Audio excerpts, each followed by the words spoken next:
어떻게 대한민국의 법원이 습격을 당할 수 있습니까? 대한민국의 법원의 유리창이 깨지고 대한민국의 법원의 서버에 물이 찌그러지고 그리고 온갖 건물이 깨지고 이런 일이 있었습니까, 법원행정처장님? 예, 사실입니다. 이런 일이 있을 수 있습니까? 있어서는 됩니까, 안 됩니까? 말씀하셔야죠, 단호하게. 예, 절대로 대한민국 역사상 법원이 이렇게 습격당한 예가 있습니까? 법원행정처차장님? 없습니다. 법무부 장관 있습니까? 없습니다. 법제처장 이런 일이 있습니까? 있어서는 안 되는 일입니다.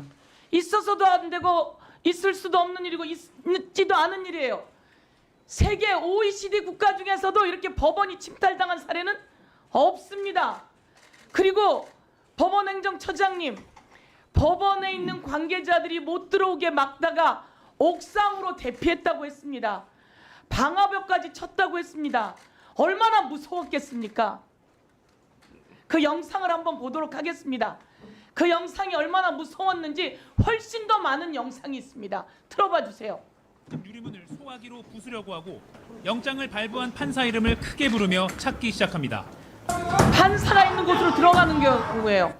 3층에서 끝난 게 아닙니다. 법원 내 가장 민감한 곳까지 올라가는 사람들. 판사들의 개인 집무실이 있는 7층까지 들이닥치는 장면을 저 사람들 후레쉬 JTBC가 들고 갑니다. 단독으로 포착했습니다. 후레쉬가 새벽 준비돼 법원에 있죠. 난입한 일당은 이곳 관제실을 찾아 컴퓨터 모니터와 창문, 거울 등을 닥치는 대로 때려 부쉈습니다. 복면을 쓴 한 남성은 경찰 방패를 빼앗아 들고 와 CCTV 관제 시스템과 연결된 것으로 추정되는 컴퓨터 모니터에 그대로 집어 던집니다. 저런 영상이 있고 이 사진은 피 흘린 경찰입니다. 경찰이 이렇게 피를 흘렸고 수십 명이 저 폭도들에 의해서 다쳤습니다. 대한민국의 전두환도 법원은 안 들어갔어요. 윤석열이 국회에다가 총기를 가지고 왔어요. 총알을 넣어 갖고 왔어요. 실탄을 장전해 갖고 왔어요. 그리고 국회의원들을 4명이 4인 1조로 하나하나씩 끌어내라고 했습니다. 그런데 이게 내란이 아니라고요? 그런데 공수처가 수사하니 많이 법제처 차장 그런 얘기를 하고 있습니까? 검찰이 수사하고 경찰이 수사하고 공수처가 수사하고 법원이 모든 영장이 다 맞다고 발부해주고 윤석열은 11전 11패를 당했어요.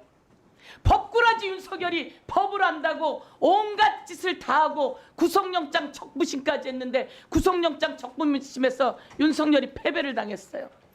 거기 나와서 선동하는 거 아닙니까? 그리고 윤석열과 같은 패 정광훈이 들어가서 윤석열을 구해오자고 합니다. 이게 말이 됩니까?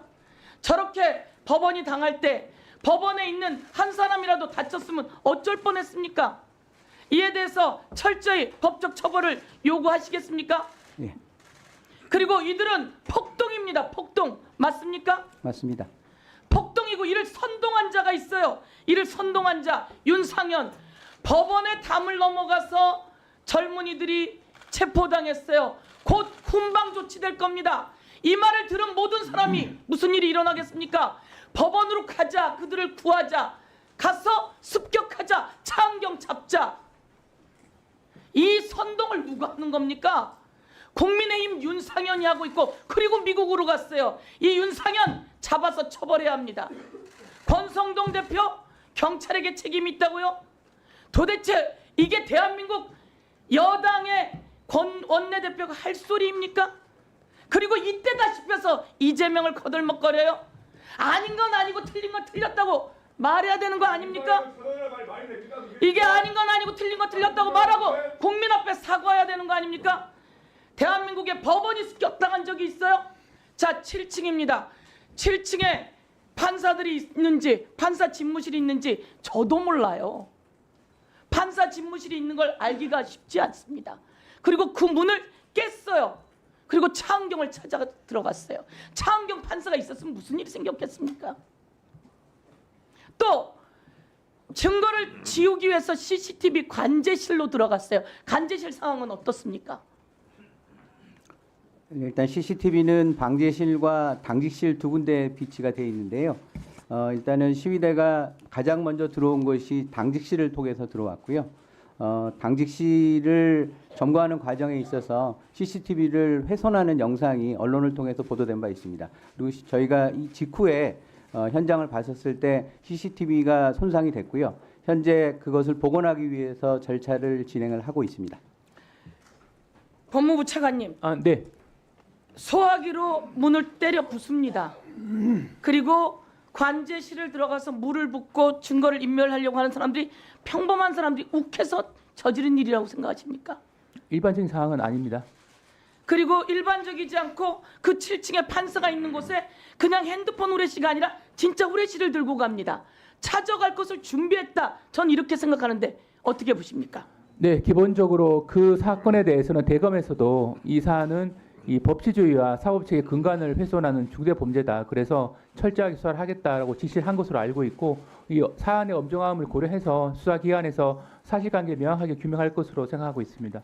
자, 나라의 국가기관을 강압에 의해서 전복 그 권능 행사를 불가능하게 하려는 거. 이건 법원의 권능 행사를 불가능하게 하려고 폭도들이 진입한 겁니다. 이것은 국헌문란에 해당되는데 그렇게까지 볼 수 있을까요? 저는 충분히 이 내용으로 본다면 그렇게 볼 수 있다고 봅니다. 그리고 우리 법무부 차관에게 묻겠습니다. 김성훈은 증거인멸의 우려가 있어요. 핸드폰도 갖고 가지 않았어요.